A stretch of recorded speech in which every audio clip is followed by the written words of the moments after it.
அனைவருக்கும் வணக்கம். இந்த ப்ளவுஸ் தைக்க கொடுத்தவங்களுக்கு ரொம்ப நாள் ஆசையாமா பேக் சைடு கொக்கி வச்சு, அது யாரோட ஹெல்ப்பும் இல்லாத அவங்களே பேக் சைடு கொக்கி போட்டு நான் ப்ளவுஸ் போடணும் அப்படின்னு சொன்னாங்க. பேக் சைடு கொக்கி போடுறதுக்கு யாருக்குமே கை எட்டாது, ரொம்ப சிரமமாக இருக்குது. இப்போ சரி கொடுங்க, நான் என்னோடய இதில் தைச்சி தரேன்னு சொல்லி வாங்கி அவங்கக்கிட்ட ஃப்ரண்ட் சைடு எப்பவும் போல் கொக்கி வச்சுட்டு, பேக் சைடும் இதே மாதிரி கழுத்து நல்லா இறக்கி வச்சு கொக்கி வச்சுட்டேன் அவங்களுக்கு. இப்போ நார்மலாக 3 கொக்கி வைக்கிற இடத்துல பேக் சைடுக்கு மட்டும் 5 கொக்கியை வைக்கணும். துளி கூட ஓப்பன் தெரியக்கூடாது.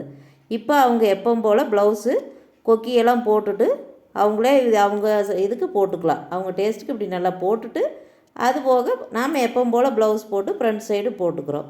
இது நான் எப்படி தைச்சேங்கிறது என்னோடய லாங் வீடியோவில் கொடுத்துருக்குறேன். அவங்க ரொம்ப சந்தோஷப்பட்டாங்க, ரொம்ப அருமையாக இருக்குதுன்னு சொன்னாங்க. வீடியோ பிடிச்சிருந்தா மறக்காத சப்ஸ்கிரைப் பண்ணுங்கள், கமெண்ட் பண்ணுங்கள். நன்றி, வணக்கம்.